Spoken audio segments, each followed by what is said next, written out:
आज Doubtnut app download करें। Doubtnut पर अपने सभी गणित, रसायन विज्ञान, भौतिक विज्ञान और जीव विज्ञान के डाउट्स का करो सफाया। बस प्रश्न की फोटो खींचो, एक ही प्रश्न को क्रॉप करो और तुरंत वीडियो सोल्यूशन पाओ। अभी डाउनलोड करें।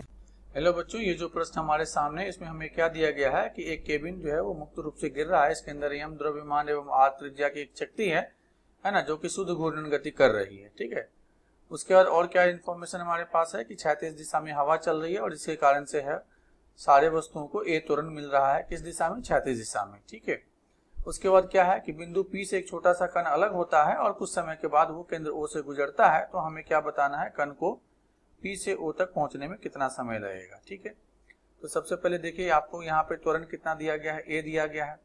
मान लेते हैं कि द्रव्यमान केंद्र का जो वेग है ना, इस दिशा में कितना है, v है, ये मान लिया हमने। ठीक, और इसका जो कोणीय वेग है इसको आप ओमेगा मान लीजिए। तो हम सब जानते हैं कि शुद्ध घूर्णन गति में क्या होता है, शुद्ध घूर्णन गति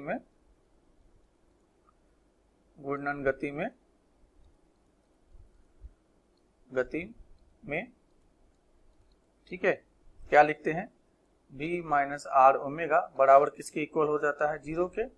और यहां से आप लिख सकते हैं v बराबर आर ओमेगा। ठीक है, इसको आप पहला समीकरण मान लीजिए। ठीक है, उसके बाद आप देखिए अगर ये p कण यहां से अलग हो रहा है तो इसके पास जो गति होगी ना, इसका जो गति होगी वो क्या हो जाएगा, वो इस दिशा में हो जाएगा कुछ इस तरीके से। एक बार इसको बना लेते हैं, इसकी जो गति होगी वो कुछ इस तरह से हो जाएगी। ठीक है, बीपी मान लीजिए। ठीक है, और क्या कर लीजिए, मान लीजिए कि ये जो दिशा है ना, इस दिशा को हम x मान लेते हैं,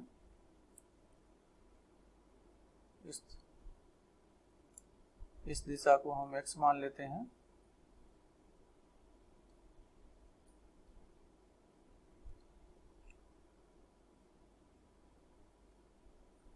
ठीक है, इस दिशा को आप x मान लीजिए और इस दिशा को आप y मान लीजिए।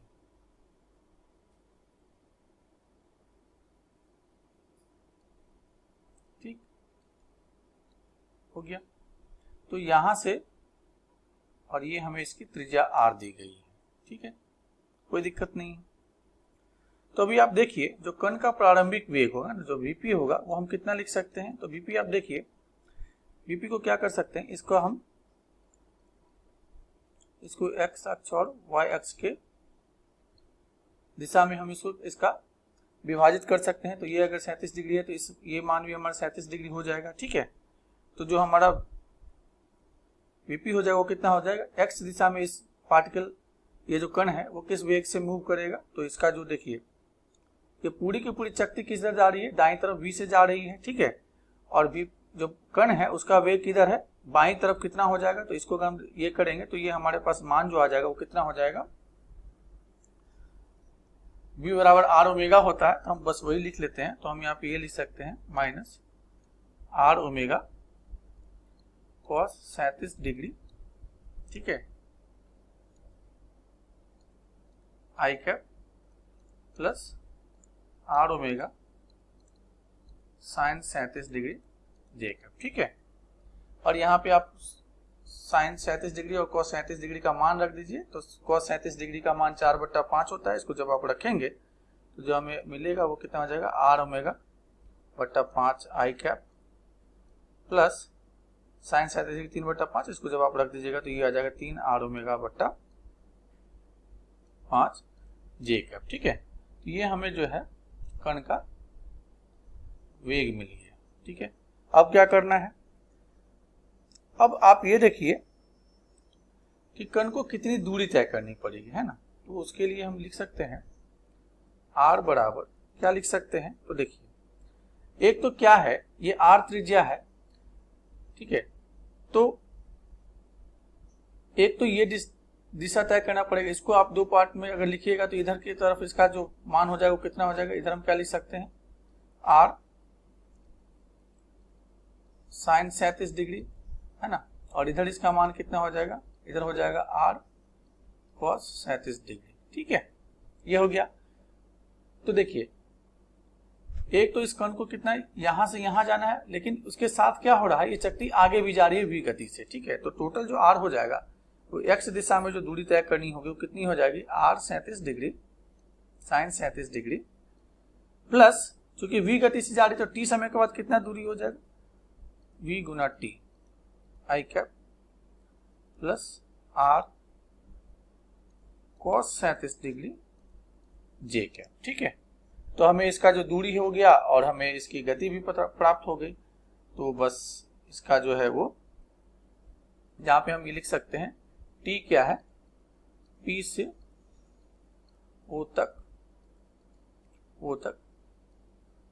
पहुंचने का समय है, ठीक है, का समय है t, ठीक है। अभी क्या कीजिए, जो x वाला पार्ट है उसको और y वाले पार्ट को अलग अलग इसको बराबर कर दीजिए, ठीक है, ठीक है। तो जब हम इसको बराबर करेंगे तो आप देखिए ना, हम क्या लिख सकते हैं, इसको समीकरण, आप इसको क्या कर लीजिए, इसको समीकरण 1 बोल दीजिए और इसको समीकरण 2 बोल दीजिए, ठीक है। ये समीकरण 1 हो गया, इसको समीकरण 2 बोल दिया, या ऐसा कीजिए इसको 2 और इसको 3 बोलिए, ठीक है। तो हम 2 और 3 से क्या लिख सकते हैं, अभी आप यहाँ पे देखिए जो ये r cos 37 डिग्री, ठीक है ना, और यहाँ पे इस दिशा में वेग कितना है, ये हमारा वेग कितना है 3r ओमेगा बटा 5, और हमने t मान लिया p से तक पहुंचने का समय। तो अगर इसको हम गुना करेंगे तो हमें ये मिल जाएगा, ठीक है। तो हम क्या लिख सकते हैं, ठीक है, 2 एवं 3 से ना, समीकरण 2 एवं 3 से हम क्या लिख सकते हैं,